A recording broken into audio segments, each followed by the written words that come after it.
हमारी रोहतक जिला की कार्यकर्ताओं की मीटिंग आगामी 1 अक्टूबर को होने जा रहे विधानसभा चुनाव के सिलसिले में ही विचार विमर्श करने के लिए बुलाई गई थी। इसमें सारे जिले के कार्यकर्ता यहाँ पे आए हैं, उन्होंने अपनी भावनाओं से अवगत कराया है। इसी सिलसिले में ये मीटिंग थी। 2 अक्टूबर को हमारी पीएसी की मीटिंग है, उसमें डिसाइड करेंगे। सबसे पहले आपको ही बताएंगे। अच्छा जी, आपने अपने भाषण में कहा कि कांग्रेस और बीजेपी एक साथ और एक नाम उनकी आदत कसने की है, तो बाद में क्यों पता चलता है कसने? सांप का पहले थोड़ा ही पता लगता है, डसने के बाद ही पता लगता है। पहले भी उनके साथ करते थे ना, वो हो कर चुके, पर 2 में से एक छोटा छांटना पड़ता है ना। हमें पता है दोनों दुश्मन है हमारे, पर दोनों में से सिलेक्शन करते टाइम उस कांग्रेस को कैसे सिलेक्ट करें जिसने हमें बिना कसूर जेल भेजने का काम किया। ये तो फिर भी कभी ना कभी हमारे साथी सहयोगी रहे हैं। तो क्या अभी भी उम्मीद है कि साथी सहयोगियों को अगर जरूरत पड़ी तो आप उनके साथ जाएंगे? आपको बार बार इस बात में कह चुके कि उसकी पुनर्वर्ती नहीं होगी। अभी एएसपीसी गठबंधन है, क्या और भी गठबंधन है? एएसपीसी गठबंधन है, इसके अलावा और भी पार्टियां? हम तो हमारी समान विचारधारा के सभी राजनीतिक दलों से कहते हैं कि वो साथ आए, मिलकर के चुनाव लड़े। अच्छा जी, 2019 में पीक पर थी जेजेपी, अभी आपको कितना नुकसान उठाना पड़ा गठबंधन से, आप मानते हैं? निश्चित तौर पर नुकसान तो हुआ ही है। क्या आप समझ नहीं पाए थे किस चीज को? जो गठबंधन किया था, बार बार बीच में आपने कई बार जिक्र किया कि हमारे से इस्तीफा मांगने की कोशिश की जा रही है। नुकसान उस चीज का नुकसान हुआ।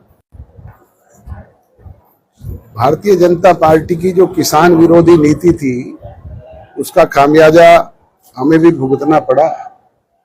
और जो लोग छाती पे हाथ मार मार करके 400 पार की बात करते थे, मोदी की गारंटी की दुहाई देते थे, उनकी भी हवा निकल गई। प्रजातंत्र में फैसला जनता जनार्दन करती है। आपने कुछ टिकटें डिक्लेयर की है जी जी की 3-4 के बारे में जी। कब तक हो जाएगा विधिवत? 2 तारीख की हमारी पीएसी की मीटिंग है, उसमें हम विचार विमर्श करके जारी कर देंगे। 2 के बाद ही कर पाएंगे ना, 2 को तो मीटिंग है पीएसी की, उसमें डिस्कशन करेंगे। अब तक जो आवेदन हमारे पास आए हैं उनको विचार करेंगे। भूपेंद्र हुड्डा पे कार्रवाई की गई है, ईडी ने भी की है। भारतीय जनता पार्टी निरंतर पिछले 10 वर्ष से शासन में है और भारतीय जनता पार्टी को 400 पेज की चार्ज शीट जब हम इनेलो का हिस्सा थे तब हमने सामूहिक तौर पे दी थी, और उसमें सारे चार्जेस बाकायदा एक एक खोल करके बताए थे। अगर इनकी कार्रवाई करने की मंशा होती तो ये चुनाव के दौरान आकर के ये नाटक ना करते, ये कार्रवाई पहले भी कर सकते थे। ये रोज ईडी वाले जगह जगह जाकर के रेड करते हैं, लोगों के खिलाफ कार्रवाई करते हैं। ये मिली भगत का ही खेल है। क्योंकि आमने सामने तो चुनाव में लड़ाई लड़ रही है, फिर मिली भगत का आप कैसे मानते हैं? अब इससे बड़ा उदाहरण आपके सामने और क्या हो सकता है कि जब भूपेंद्र हुड्डा के बेटे को जरूरत होती है तो भारतीय जनता पार्टी मैदान खाली छोड़ देती है, और जब भारतीय जनता पार्टी को दरकार होती है तो भूपेंद्र हुड्डा खुला मैदान छोड़ देते हैं। ये राज्यसभा का चुनाव इस बात का उदाहरण नहीं है। मिली भगत कांग्रेस के साथ है या भूपेंद्र हुड्डा के साथ? भूपेंद्र हुड्डा के साथ है। तो क्या कांग्रेस हाईकमान को नहीं पता इस बारे में? वो तो कांग्रेस हाईकमान से पूछो, मेरे से क्यों पूछते हो?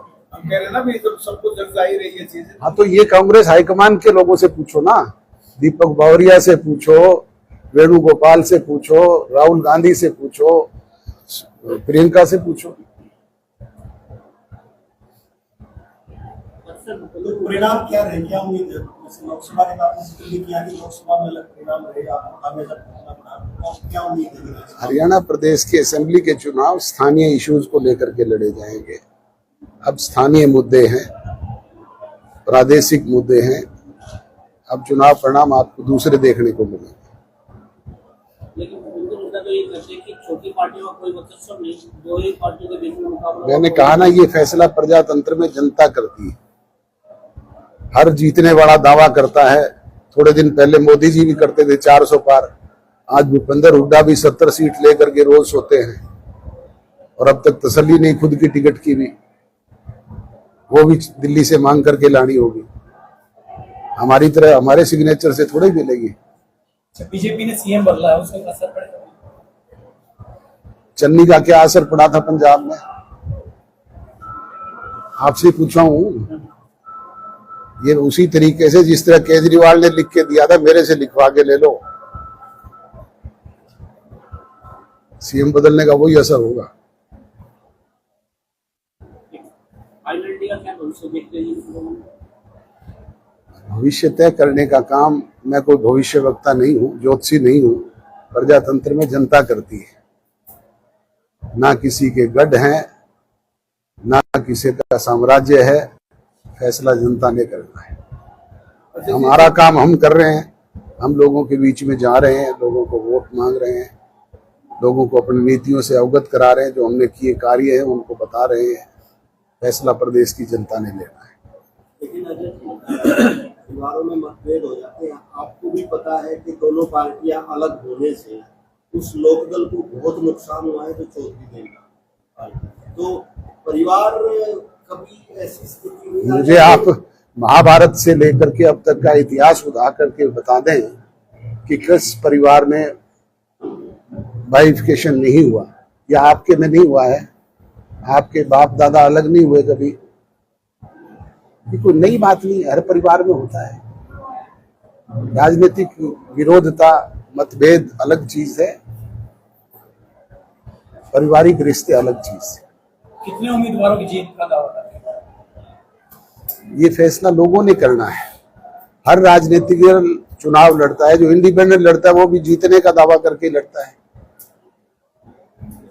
आपके नेता कह रहे हैं बिना चाबी के ताला नहीं खुलेगा। हमारा प्रयास तो यही है, बाकी फैसला लोगों ने करना है। चौधरी देवलाल ने पेंशन शुरू की थी सम्मान होता। आपका भी जो कॉमन मिनिमम प्रोग्राम बना बीजेपी के साथ गठबंधन का 5100 आपने वादा किया था, क्या प्रयास नहीं किया गया?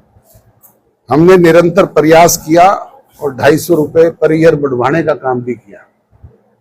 और अंतिम निर्णय भी हमारा भारतीय जनता पार्टी से अलग होने से पहले यही था कि वो प्रदेश के बुजुर्गों को 5100 रुपए पेंशन देते। वो 10 की 10 बड़े, हम उन्हें मदद करने के लिए तैयार हैं। तो इस विषय पे क्या स्टैंड था बीजेपी? आज हरियाणा प्रदेश एक ऐसा राज्य है जहां देश में सर्वाधिक पेंशन मिलती है। भारतीय जनता पार्टी की तो 16 प्रदेशों में हुकूमत है, कांग्रेस की भी कई प्रदेशों में हुकूमत है। आज जो 6000 के दावे करते हैं, कोई 7500 की बात करता है। आप पूछ तो लो कि उन्होंने अपने शासन काल में कितनी बढ़ाने का काम किया था। हमने तो निरंतर प्रयास करके 1000 रुपए बढ़वाए और हमारा प्रयास यही होगा कि बुजुर्गों को वो सम्मान मिले। बीजेपी ने नायब सैनिक को मुख्यमंत्री डिक्लेयर कर दिया। जेजेपी की तरफ से ये आवाज आती है दुष्यंत चौटाला मुख्यमंत्री, और कांग्रेस में कई मुख्यमंत्री, भूपेंद्र सिंह हुड्डा ये कह रहे हैं मैं मुख्यमंत्री हूँ। शैलजा ने तो आज भी कह रखा है अखबार में कि मेरा विधानसभा चुनाव लड़ने का मन है, मैं को मुख्यमंत्री नहीं बन सकती। अब ये फैसला तो उनकी पार्टी हाईकमान ने करना है कि वो किसको डिक्लेयर करें। क्योंकि ये भी चुनाव में यही इस तरह के नारे आते हैं कि कांग्रेस सरकार कोई नहीं कर रहा, हुड्डा सरकार है। अब मैं कह रहा हूं ना कि ये डिक्लेयर तो उनके हाईकमान से करवाओ। भूपेंद्र हुड्डा के कहने से और शैलजा जी के कहने से तो बात नहीं बढ़ेगी। उनके पार्टी के जो हरियाणा के प्रभारी है वो तो नहीं कह रहे इस बात को। आपके क्या मुद्दे वाले विधानसभा चुनाव में जिनको लेकर उसके लिए हम अपने कैंडिडेट डिक्लेयर करेंगे, उनके साथ चुनाव घोषणा पत्र भी जारी करेंगे और सबसे पहले आपको बताएंगे। कोई नए मुद्दे भी हैं? नए मुद्दे होंगे, पुराने थोड़े दोहराए जाएंगे। घोषणा पत्र, संकल्प पत्र नया ही होगा।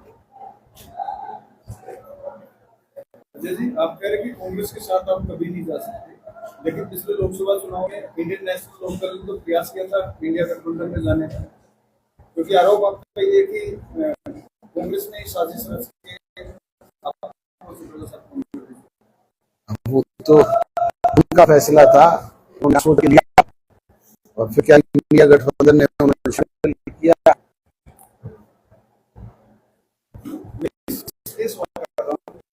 अभय सिंह तो खरगे को निमंत्रण देने के लिए उनके घर गए थे। कांग्रेस के अनेक नेताओं को उन्होंने के लिए आमंत्रित किया था। मैं तो ऐसा नहीं कर सकता।